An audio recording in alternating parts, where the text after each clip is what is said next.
Hey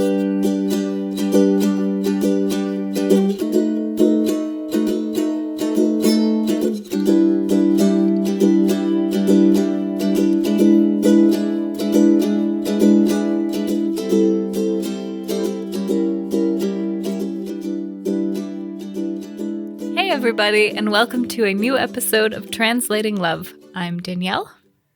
And it's me. It's me. It's me.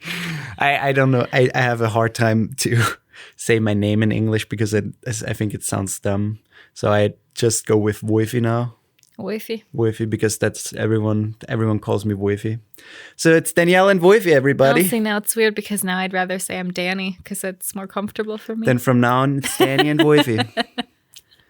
So yeah. So I'm Danny. And I'm Wolfie. Good. Glad we cleared that up. Yeah. It's a process, as we said. We are figuring things out still. So Yes, we are. bear with us. So today's topic, or like our main theme of the podcast, will be Long distance relationships. exactly.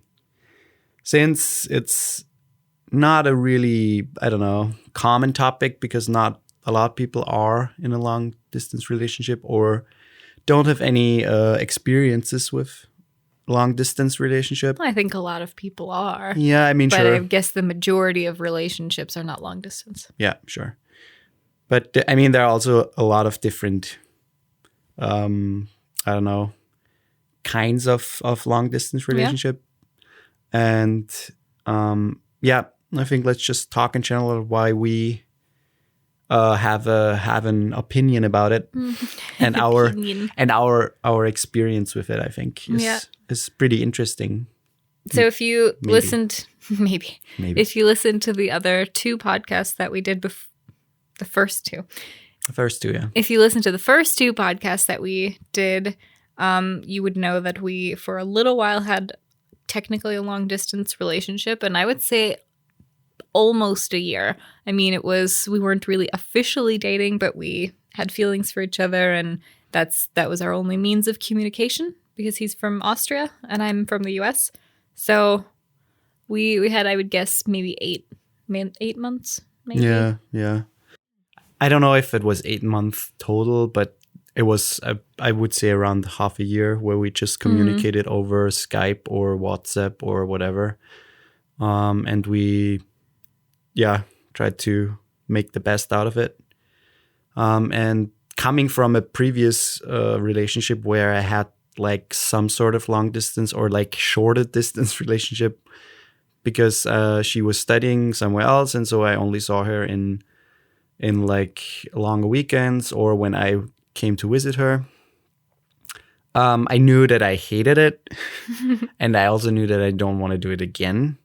But then real long distance relationship came along and that was a whole nother thing.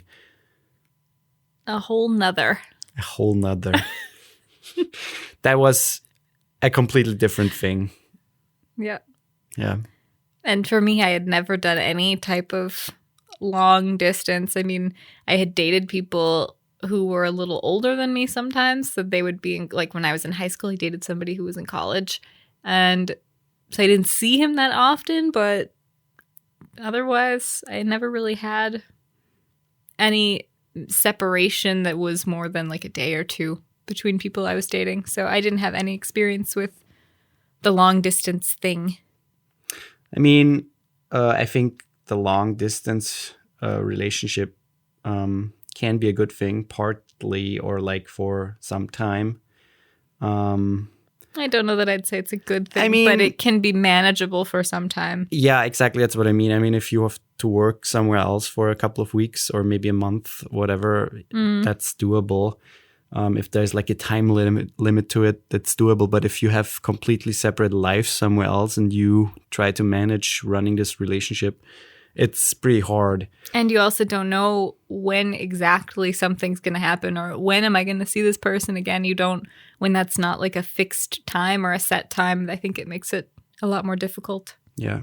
That's interesting because I just looked up long distance relationship on Yeah, I was wondering Wikipedia. why you're sitting on your phone while we're doing our And podcast. because I wanted to see if there's like a definition, and the definition is basically a long distance relationship, short for or long for LDR, is an intimate relationship between partners who are geographically separated from one another. Partners in long distance relationships face geographic separation and lack of face-to-face contact. It's pretty interesting. And also they say long distance relationships are particularly prevalent among college students, constituting 25% to 50% of all relationships. So that's pretty high, actually. Mm-hmm. But yeah, no, I just wanted to see if there's like a common definition for long distance.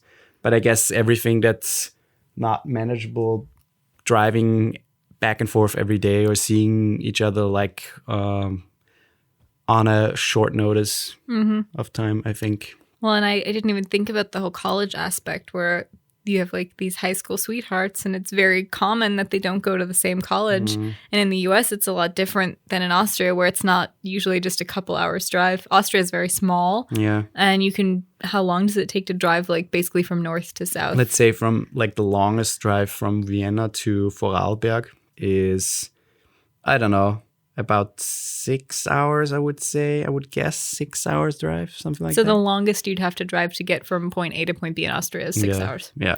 Yeah.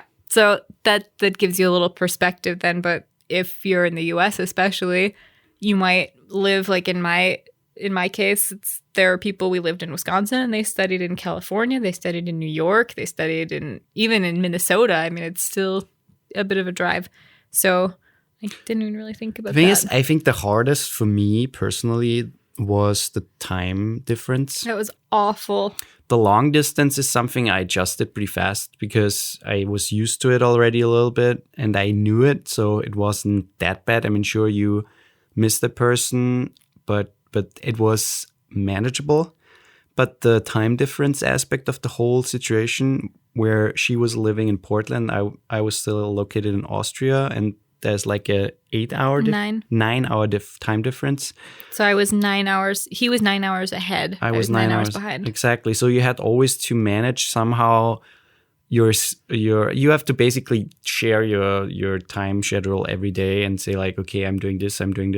Maybe we have time to call tomorrow or maybe tonight before I go to bed. But then I'm at work. How are we doing that and stuff like that? So it was pretty frustrating. It was really frustrating because I think, and not to make your side of it less frustrating, but I think on my side of it, it was more frustrating because of the time difference where it landed when I was awake. The time that I actually had, that's usually the time you're going to bed. But that was the same for me. No, but when you were awake, I was also awake, but I was at work. No, when I woke up, Danielle, you went to bed. That's true. Yeah, it was the same for me. That's true. Yeah.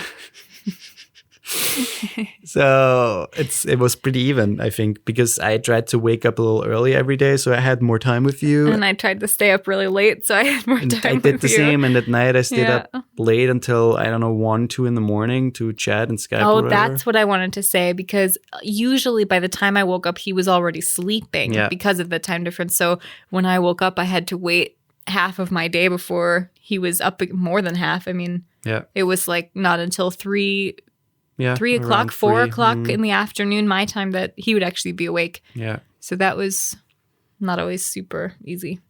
Yeah. And so we tried to basically find some things what we could do to manage the time better, or to get used to it better, and also to set up little things that we can do together over Skype. Not dirty things now, as you dirty-minded people think now. But no, like, for example, watch a movie. Don't lie. I'm not lying. But, I mean, for example, watch a movie together. Like, we would say, hey, let's watch that movie together. And then we would Skype while we watched the movie simultaneously. And that would work out pretty well. And it was fun, too. It was fun. I remember that time we watched Roadhouse. And The Shining. Oh, The Shining. Yeah. Even though we didn't finish The Shining because the stream. Oh, yeah, the streaming wasn't working. You had to stream it because you didn't illegally stream it.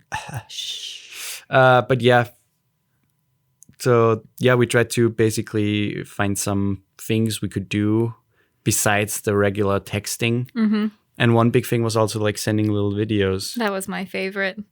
We decided to start, so while the other person was sleeping, we would basically make little I think the app only allowed for a 3-minute video at the time. Yeah. So we would send each other little 3-minute videos. Sometimes it would just be we're driving, and my favorites were when we would drive and listen to good music, and we would sing along with the music or lip sync to the music, acting all crazy and dancing, and those were really fun. But also just sending videos about how our day is going and what we did so far. I have to say there were some annoying mornings. Now, not annoying. Annoying is the wrong word, but more like kind of you wake up and then you have like those 12 videos lined up. 12? I never sent you 12. I have like, but still a lot. 4 or 5 or 6 3-minute but videos. Usually it was like and 2. The first thing you should do is get up and get dressed and go to school, or in my case, university. But I kind of wanted to watch them, so I have to time the two. So sometimes I was watching them like at school or like in the car in the parking lot and stuff. So it wasn't always easy to manage those long videos. Yeah, but you did the same. Yeah, I know. I did the same. There were some mornings I'd wake up and there was like 5 videos. And like, I don't have time for this, but I want to watch them. Sure. Yeah. So as we already said that, I mean, you had your daily life still trying to work out, basically going to work, or me going to university, studying, doing my homework, whatever. And trying to fit in a long distance relationship combined with time difference is not that easy. And it's over time, pretty... It's also pretty emotionally exhausting. Yeah. Because you really love this person and you really feel connected to them, but it changes so much when you can't see them. Like when you're not physically in front of them, or some conversations, every new relationship has deep conversations where you talk about, I don't know, things that are really personal and intimate. And to do that over Skype or over texting, it completely changes the dynamic of how you're talking. And also I think it's really hard to try to think like you're part of the other person's life, because in a way you're not. I mean, you are, but not like in a real, I don't know how to explain it, but you're not really part of the life there. You're part of their emotional life, of course, and like social in terms of, texting or Skyping, but that's it. You can't participate in any social activities they're doing. You can't go to see a movie with them. You can't go to get food with friends or get a drink. Meet their parents or any of that. Right. So it's really hard to not get into this mindset of, what is this? This is not a relationship. I'm not even part of their life. And I think that was a really hard thing for me, because at some point I knew if that was going on for longer, I don't want to do it anymore, because it was really draining. And thankfully, it didn't go on that long. Well, it's kind of sad. No, but I mean, we talked about it. If it would have been a year or 2 years, and no, sure. I would have said, let's maybe pause that and see if at some point, But it's not. I think it's easy, it's never easy, but I think it's manageable if you have like a time frame. If you have like, we see each other in 3 months or something like that, then you're working towards something. But if you don't know when you see each other again, I think that's the hardest, because you just keep going, and at some point you just recognize all the things you're missing out, kind of. And especially in a new relationship, where you feel all those new and exciting things, and you just want to hang out with the person all the time, and you want to do something with them all the time, and you want to experience their life, you just don't do that. You just can't do that. And that kind of sucks. Yeah. I don't know how it is for people who are together for, 2-3 years already, or longer even, and they have to separate for a couple of months. I think that's easier because you're already so used to each other, and you are already so integrated in each other's lives that it's just like, we have to take this because of work or whatever. But see, but I think you also have to be, it doesn't necessarily matter how long you've been together. I think it depends on the type of person you are. Because for me, I'm the type of person where, now you and I have been together for almost 4 years, but I still would be miserable and I would hate it if you had to leave and work for like a month or something. If you were gone for so long, it would be so hard for me.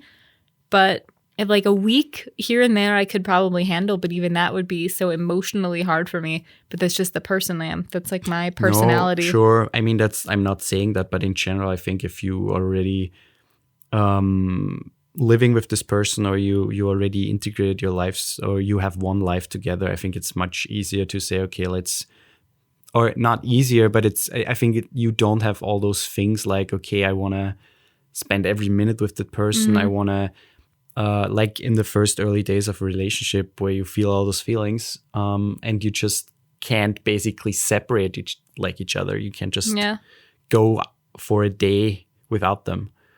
So I don't know. It was not easy. It was really not easy. And it was, a learning experience, I would say. Yeah.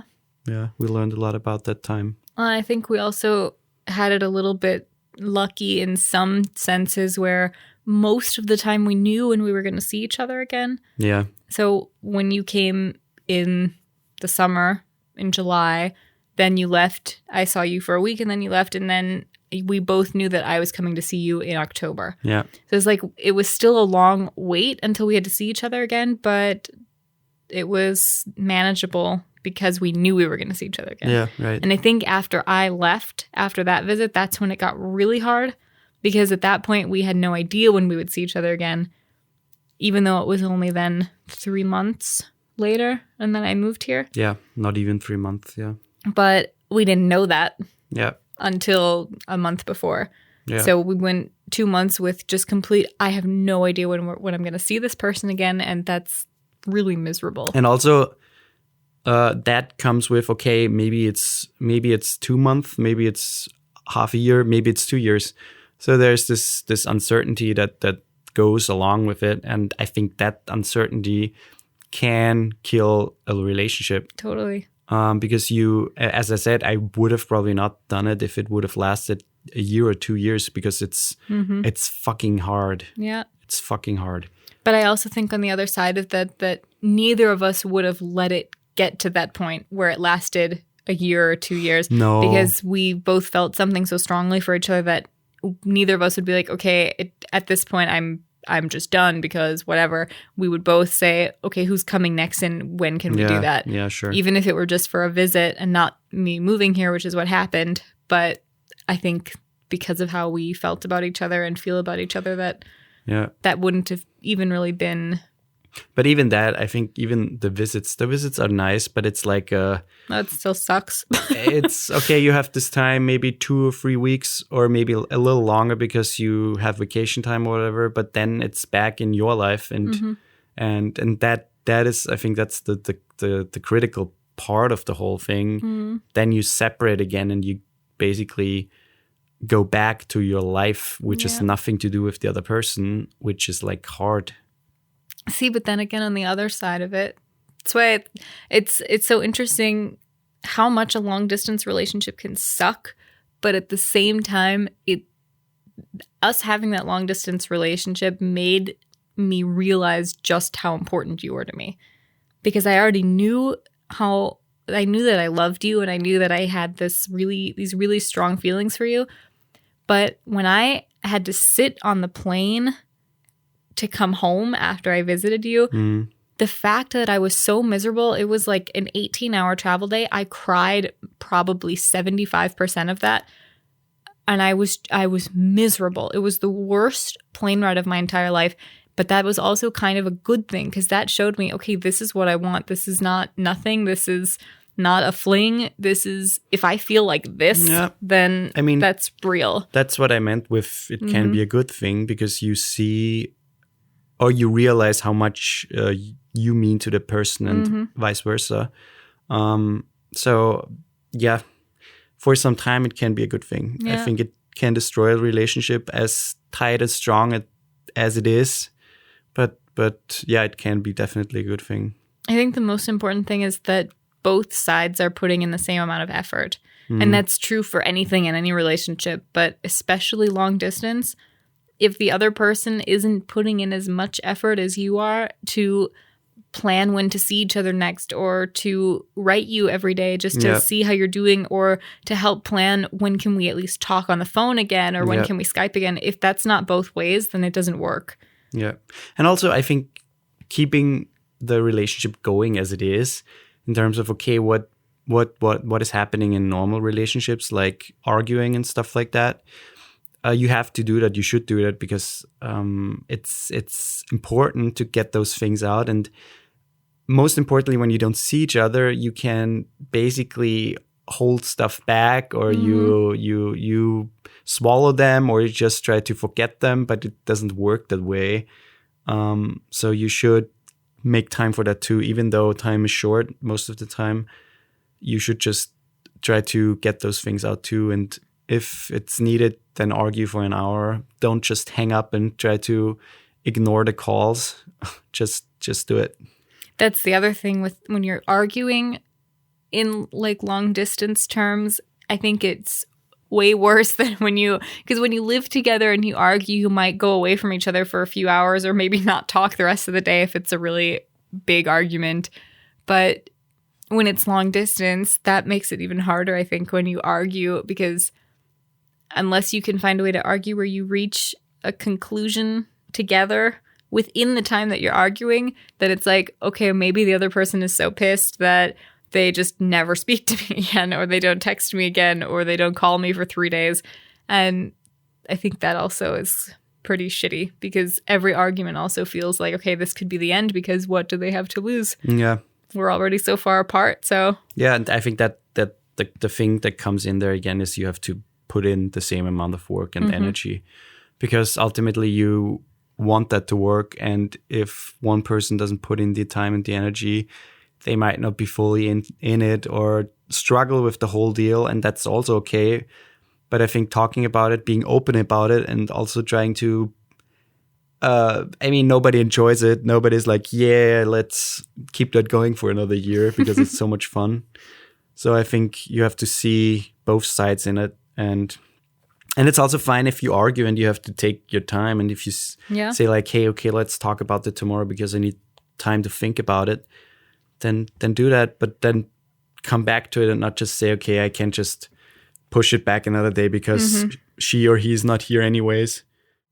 Obviously, like, the time difference is really hard, and there's a lot of difficulties like that. But I think two really big ones are arguing, because of exactly what we had just talked about, but also jealousy. And I think that, and I've read that in other places too, in like forums and stuff, when I was feeling that it's pretty common in long-term relationships, or long distance relationships, because I mean, if you think about it, you never really see that person. So you only see what they're posting. And then you think, okay, what if they're hanging out with another woman? Or what if she's hanging out with another man? Is there something there? What if he meets somebody? What if I met somebody? Yeah. And I think that's a really common issue in long distance, because exactly, you're not a part of their everyday life. You're a part of a little bit of their life. Yeah. But not enough to, you don't know what they're doing all the time. And I think that makes it, I mean, I know for me that was a really difficult issue. It's funny because it wasn't that big of a deal for me when we had this thing going.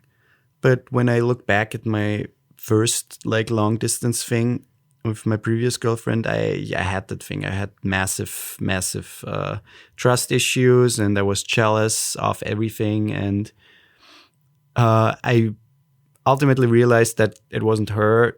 It was my problem and my insecurity and my, I don't know. I think that's true for everybody. Worldview of things, and also how I see myself. So, yeah.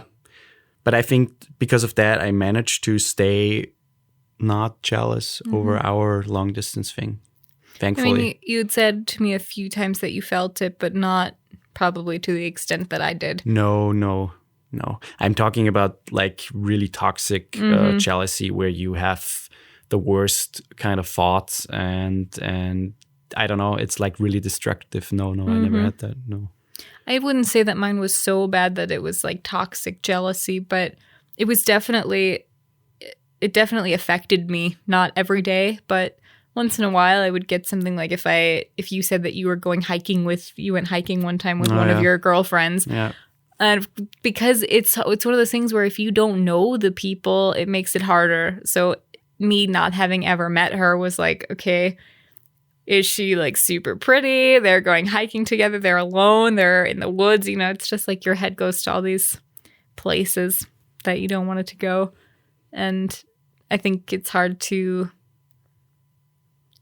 trust somebody completely when you're so far away and you never really had and also if it's a new relationship. I mean, you don't really know them yet fully. You trust them, obviously, but I mean, I think we go into every relationship trusting the other person, which is really interesting. I mean, otherwise you wouldn't go into a relationship anyways. Because no, being in a relationship is trusting and opening up. And if you don't, absolutely. If you can't do but I just think that's maybe like some cool psychological study where we go into relationships completely trusting the other person. Yeah. Or in a lot of ways, at least, we're not thinking about anything that they could do that's untrustworthy. But over time, we somehow tend to develop these. We don't. It's based on our experiences. It's based off how people treat us and how we experience other people treating us in relationships. Yeah. And if you have shitty ass relationships all the time where you get treated like crap or where you get cheated on multiple times and stuff like that, you tend to build up this like little shield or almost like I don't know, like you foresee something, you see it coming already, even though that person might be the best and most trustworthy. Or you don't allow yourself to be vulnerable with anybody because once you're vulnerable, you're open to so many things. And it's also true that people attract certain people, and there is a certain kind that attracts assholes, so to say, and there is a certain kind who attracts like the most lovable people. And that's just how it is. But I think over time you also, you learn, you educate yourself, and you know to look for signs that you see, okay, maybe that person is not the right person for me, or maybe I should trust my gut on this and try it out with that person because I feel good with her or him. I don't know. I think the most important thing, if you feel that kind of jealousy coming on, is that you're open with the other person about it and that you talk about it, because it not only is good for your communication as a couple, but it's also good for you to be able to be honest about it, because sometimes when you say it, you realize how ridiculous it might be. Yeah, right. But also the other person can say something like, oh, I've known her. I mean, in this case, you've known her for so long and she's like a sister to you. You know, it's like your partner can help you to dampen those feelings a little bit. Yeah. And so I think communication is so important with things like that. Yeah. So I think the takeaway of the whole thing is that put in as much time and effort as the other person does and try to be open and talk. Try to make up little plans and games and stuff you can do over Skype. Send each other videos or pictures and try to involve the person more in your life to make them feel like they're in it. They know what's going on, because that's hard. That's really hard. Well, and I know you made a joke earlier that there was no dirty stuff, but yeah, sure. Quite honestly, sure, there was. And I think it's also important because that's also something that's in new relationships especially. Yeah. That's something that you have in a new relationship, and you kind of miss out on that a little otherwise. Sure. So you make it fun and you work with what you have. Yeah. And it works. It works. It's not the same, but it works. Yeah, right. Yeah. No, seriously, do try to handle that thing as normally as possible and as if the person would be there, even though she or he is not. And read things, get creative, go online. You can find so many things that you can do together as a couple, even being so far away. And just do as much as you can, get creative and make it fun. Make it as fun as possible. We also played online games, I remember. We played chess. Oy. That was fun. I taught you chess. I have a little bit of a temper sometimes. And when we play chess, that is apparently when my temper is at its craziest. I do not like it. I suck at it, and I seem to not be able to learn. Fun. I remember it. Yeah, as for him, being it fun. was fun. So yeah, I think we're at the end of this episode. I think so. Do you want to add something? Just to anyone out there who is in a long distance relationship right now and is struggling with it, I wish you all the best in your relationship. And I hope that at some point you guys can come together again and that you don't have to do the long distance thing for too long. Yeah. And if you have any questions or like just some need to talk, then just hit us up. Yeah. We're happy to share our wisdom. Wisdom. Right. I don't know if it's wisdom, but at least our experience and advice. Yeah. All okay. right. Bye. Bye.